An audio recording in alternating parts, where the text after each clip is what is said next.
DreamWorks decided to open their masturbatory franchise Fly By with the 2022 instant classic that was... Like what Granny Tomias said in his video, why not the bad guys? Both the first and the second movie did very well in the box office, so I don't see why not put the bad guys here. Is a mysterious world. Generation Foundation. Even the ones you have imagined, you've imagined them wrong. Narrator tells me to forget everything I think I know cliche, which is an extra bucket of hypocritical hilarity in a movie that wouldn't recognize an original story beat if Disney bludgeoned it to death with... That's kind of rich coming from the YouTuber who doesn't let his guard down for watching a fictional movie here, so that's on you, buddy. ...are pointlessly see-through. Her retainer water is perched on a stack of books, and her work area isn't ergonomically correct even for a creature with no skeleton. And another thing, her shark toy is lifted by bed bugs and moved across the bed between shots. This room is... You do realize that Ruby is a teenager, right? That's literally in the title of this film, and even if that wasn't the case, teenagers tend to be not organized, and I know this because I was a teenager once, and as someone who used to be a teenage girl once, this is pretty damn accurate. I need to be there so that I can blend in. If blending in is the goal, maybe start by hiding the ear fins. I mean, to be fair, later in the movie, they do acknowledge how different Ruby is to everyone else, but just make the excuse that her being from Canada, and no one seemed to care about it much, so it's really not really a problem you're making it out to be, Jeremy. The prom boat is on the water. Why? Why would a school risk this? Junior high school kids almost die daily just by walking on a regular floor, let alone one that is floating on the water. You do realize that Ruby's family lives in an area where there are people who use boats and generally near the ocean, right? So you expect whoever's operating the boat or train if emergency does happen, right? Stream for being wholesome, but then the movie decided to go for a jab and implied that you have to live in a basement to enjoy streaming. That is not the case. There's just better sound. Imagine sitting this wholesome Twitch stream. That's worth this many sins. And secondly, you do realize that basements in general have good soundproofing depending on how it's made, right? So at least that's realistic. At Seaside Town and use I'm Canadian as a cover-up for being blue and only having 3 fingers, they sure are showcasing their oddities to the entire f***ing world by streaming, aren't they? Like I said before, no one seemed to care that much, at least most, about how different they are, so no need to repeat myself. However, 3 fingers? Arthur has 4 fingers, whereas human characters have 5. Where are you getting 3? Think about the ocean? Ruby's mom isn't wrong. The human that wrote this book knows so little about the ocean that they had to fill these pages with lore. Well, thank God that you didn't play the FNAF games, and because trust me, Scott Cawthon basically wrote gibberish in the newspapers and the games he worked on, so I bet you would have complained about that too, am I right? Blue. I'm from Canada. Eh? Oh, that totally makes sense. This excuse is ridiculous bullshit, but fortunately for the Gillman family, everyone in this town is extremely Canada racist. So, personally, I'm not Canadian, so I can't speak for the Canadians who might be watching my videos, but I do know 2 people who are Canadian, and this was a harmless joke to them. So, what's the real issue, Jeremy? Unless there's a tragic accident. Giving so few fucks about your movie that your side characters' entire backgrounds are just has colorful hair, likes to game, and is Wednesday Addams. But technically, all 3 of them do have colored hair. Although it's somewhat hard to tell, but Trevor's hair has a darkish blue hue in his black hair, but it's just the lighting in this specific shot, so it's kind of hard to see.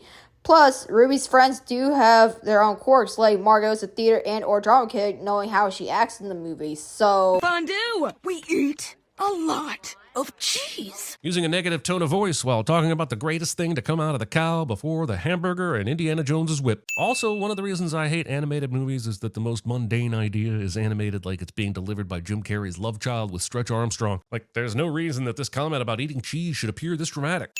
Firstly, Jeremy hates animated movies, so that's indeed sin-worthy. And secondly, like I said, Margot is a theater and or drama kid, and as someone who was in tech theater middle and high school, this is painfully accurate. Maybe give this part of the movie a pass, but it really seems like Ruby and friends enter this hallway, and this is not a dream sequence. This is apparently really...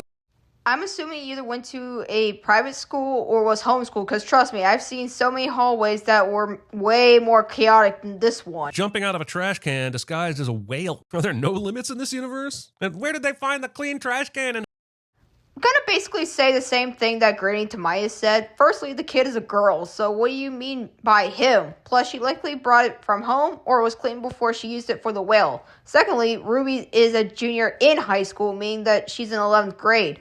Since junior high is typically used for middle school here in the United States, so whoops, I guess. the teacher immediately yells for her to get down from there. And Okay, so there are no teachers around, so why would that matter? Secondly, I highly doubt teachers would care about what these kids are doing unless they actually got hurt. So Let's get back to class.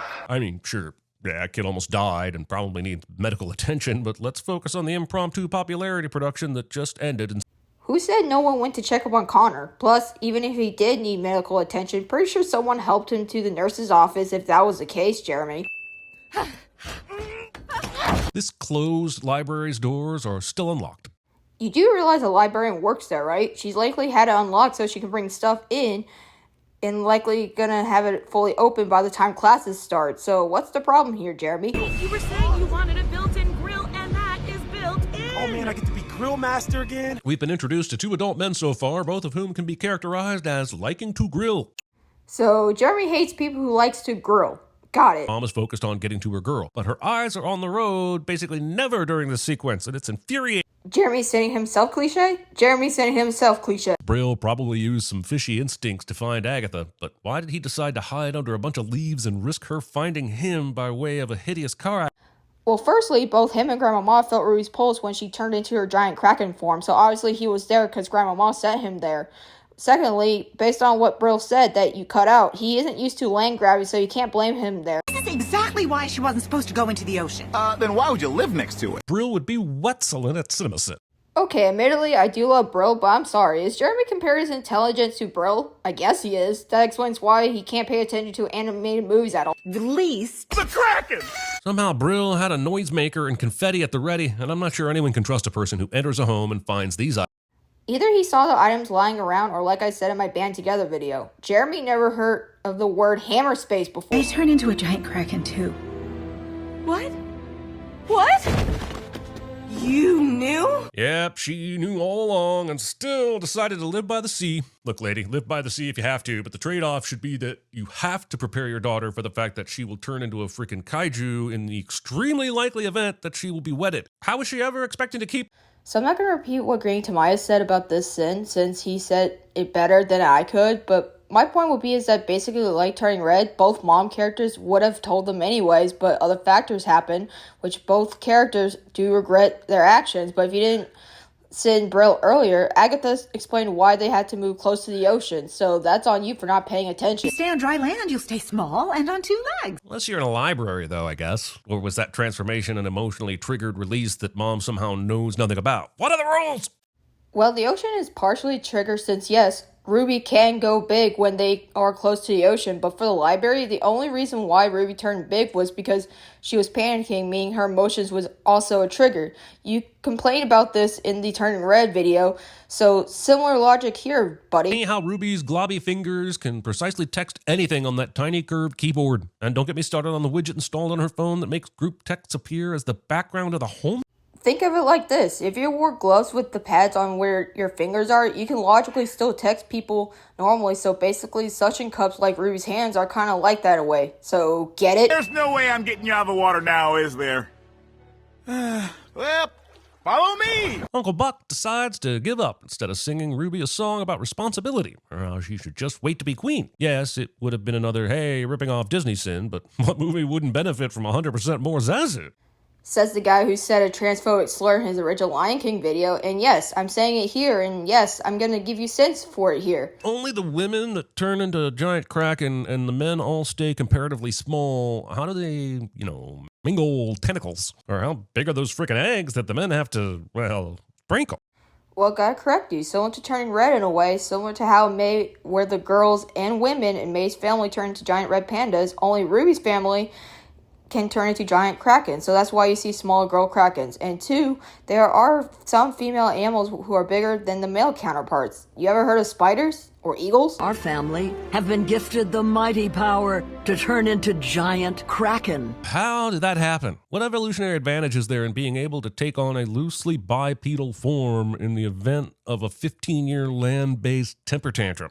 So you never heard of evolution? So basically with humans, we have similar ancestors to chimpanzees and became the most smartest animals in the world. So you can kind of say similar logic here, but with the Krakens, but with octopi, right? So Basically, Jeremy knows nothing about evolution. Trophy room with defeated monsters. Are they dead and stuffed? Are they animatronic and sort of light up on cue and discount Ursula points to them? Are they here purely for us, the viewer, or storytelling prompts? It's the last one. So, Jeremy never been to any historical landmark ever. Like, you never been to the Statue of Liberty and learned about the historical aspects of it? Or ever known that there's an Abraham Lincoln statue in the UK because the United States gave it to the Brits? So, that's on you, Jeremy. All to play hero.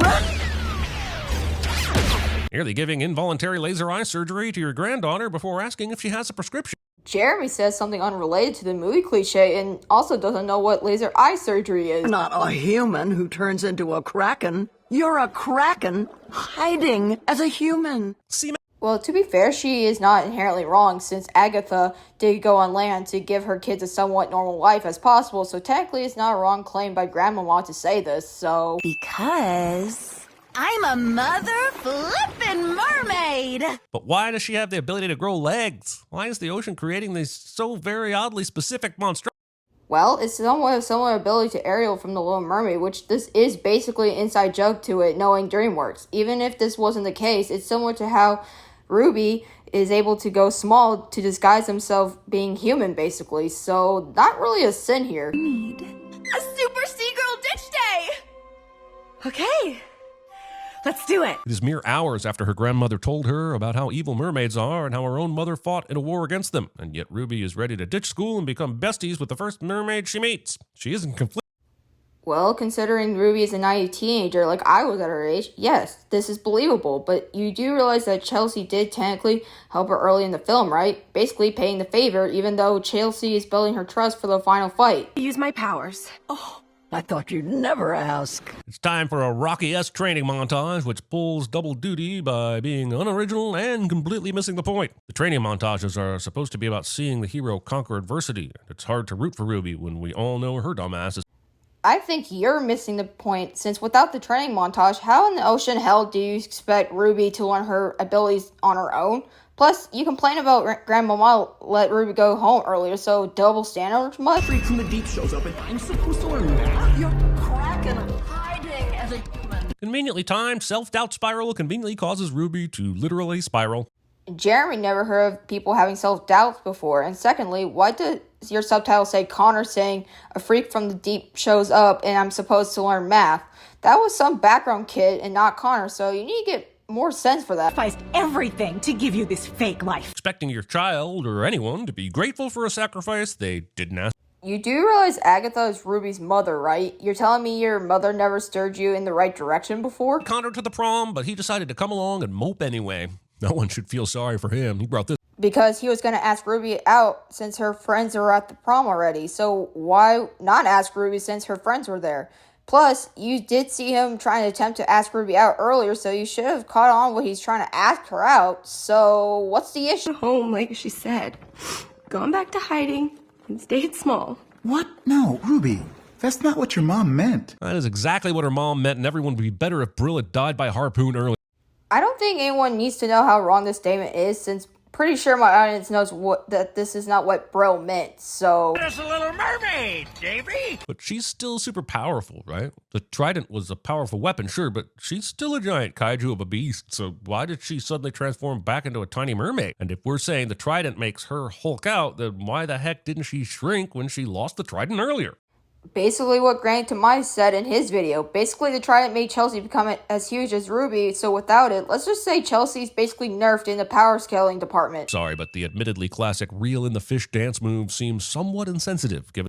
Oh, hush, setting this wholesome scene. Let them have fun. Never having fun before? Will always need a Kracken. And a Kracken will always answer the call. Unless poor word of mouth results in no one coming to see their movie, in which case the call will kind of just get forgotten about.